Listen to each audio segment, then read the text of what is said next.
नमस्कार। क्या आप जानते हैं कि हमारे संविधान में एक ऐसी लिस्ट है जो सीधे सीधे भारत के गांवों को पावर देती है? जी हां, आज हम बात करेंगे भारतीय संविधान की 11वीं अनुसूची की और उन सभी जरूरी पॉइंट्स पर फोकस करेंगे जो एग्जाम्स में बार बार पूछे जाते हैं। तो चलिए शुरू करते हैं। आज की हमारी चर्चा में हम 6 पड़ावों से गुजरेंगे। सबसे पहले पंचायती राज की नींव को समझेंगे, फिर उस ऐतिहासिक 73वें संशोधन को जानेंगे जिसने इसे संवैधानिक ताकत दी। इसके बाद हम पंचायतों की शक्तियों और लोकतंत्र में उनकी क्या भूमिका है ये देखेंगे। फिर कुछ सवालों से अपनी तैयारी को परखेंगे और आखिर में एक मजेदार मेमोरी ट्रिक के साथ सब कुछ पक्का कर लेंगे। तो चलिए पहले पड़ाव से शुरू करते हैं। आखिर ये पंचायती राज है क्या? देखिए, ये कोई आज का कॉन्सेप्ट नहीं है। इसकी जड़ें हमारे इतिहास में बहुत गहरी हैं। पंचायती राज का सीधा सा मतलब है गांव का शासन गांव के लोगों के हाथ में। ये महात्मा गांधी के ग्राम स्वराज के सपने को साकार करता है। आपको पता है, शुरुआत में संविधान बनाने वालों ने इस विचार को आर्टिकल 40 में एक गाइडलाइन के तौर पर जगह दी थी, लेकिन तब ये राज्यों के लिए कंपल्सरी नहीं था। तो सालों तक ये विचार बस एक सिद्धांत ही बना रहा। असली बदलाव आया 1992 में। चलिए अब उस ऐतिहासिक मोड़ की बात करते हैं जिसने पंचायतों को सिर्फ कागजों से निकालकर जमीनी हकीकत में बदल दिया। ये जो 73वां संशोधन था ना, ये एक असली गेम चेंजर था। इसने पंचायती राज को सिर्फ एक सलाह से बदलकर संविधान का एक मजबूत और अनिवार्य हिस्सा बना दिया।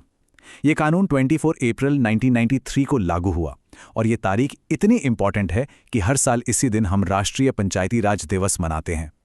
अब एक बहुत ही ज़रूरी बात पर ध्यान दीजिए जो एग्जाम्स में अक्सर पूछी जाती है। ठीक है, संविधान में 11वीं अनुसूची तो जोड़ दी गई, लेकिन उसे असली ताकत कहाँ से मिलती है? वो मिलती है आर्टिकल 243G से। यही वो आर्टिकल है जो राज्यों को निर्देश देता है कि वे पंचायतों को उन विषयों पर काम करने की पावर दें जो इस लिस्ट में हैं। तो 11वीं अनुसूची में कुल कितने विषय हैं? इसका जवाब है 29। ये नंबर याद रखना बहुत ज़रूरी है। कुल 29 फंक्शनल आइटम्स या विषय पंचायतों के दायरे में रखे गए हैं ताकि वे लोकल लेवल पर डेवलपमेंट कर सकें। अच्छा, अब जब हम ये जानते हैं कि पंचायतों को शक्ति कहाँ से मिलती है, तो चलिए देखते हैं कि उनकी बनावट कैसी होती है और उन्हें असल में कौन-कौन से काम सौंपे गए हैं। भारत में पंचायती राज का एक त्रिस्तरीय यानी 3 टियर स्ट्रक्चर अपनाया गया है। सबसे निचले लेवल पर है ग्राम पंचायत, बीच में ब्लॉक लेवल पर पंचायत समिति और सबसे ऊपर जिला स्तर पर जिला परिषद।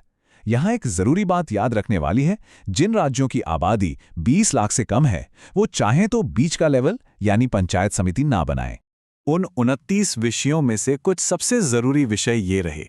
जरा सोचिए, कृषि, पीने का पानी, सड़कें, स्कूल, स्वास्थ्य, ये सब वो चीजें हैं जो सीधे गांव की जिंदगी से जुड़ी हैं।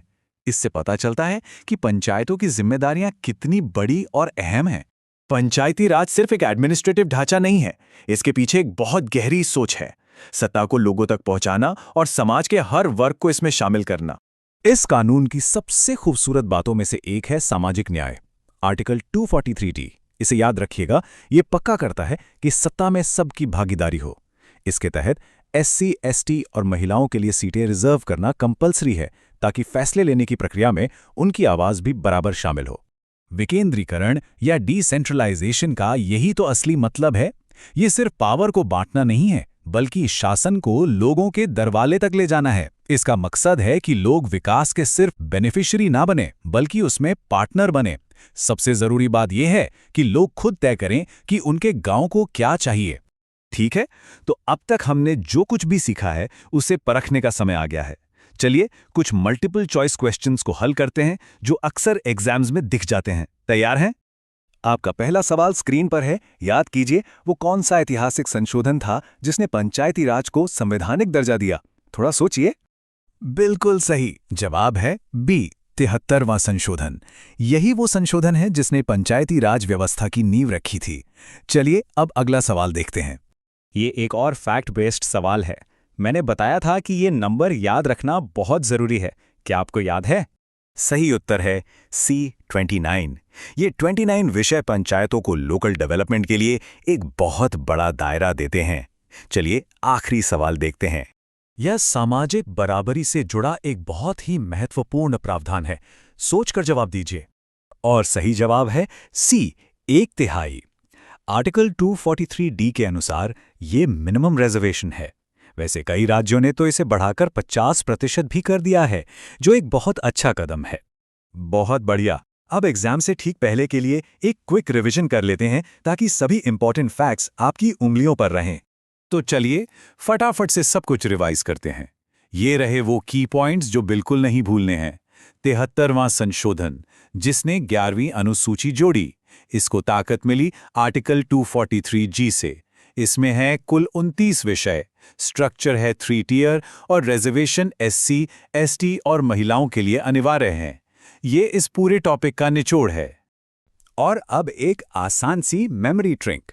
मुख्य विषयों को याद रखने के लिए बस याद रखें ARWH। ए से एग्रीकल्चर, R से रूरल हाउसिंग, E से एजुकेशन, W से वाटर और H से हेल्थ। ये पांचों किसी भी गांव के विकास की नींव हैं, है ना आसान? और जाते जाते आपके लिए एक सवाल। कानून तो बन गया, लेकिन आज 30 साल बाद भी पंचायतों को असल में शक्तिशाली बनाने में सबसे बड़ी चुनौती क्या लगती है? पैसों की कमी, राजनीतिक दखलंदाजी या फिर लोगों में जागरूकता की कमी? इस पर जरूर सोचिएगा।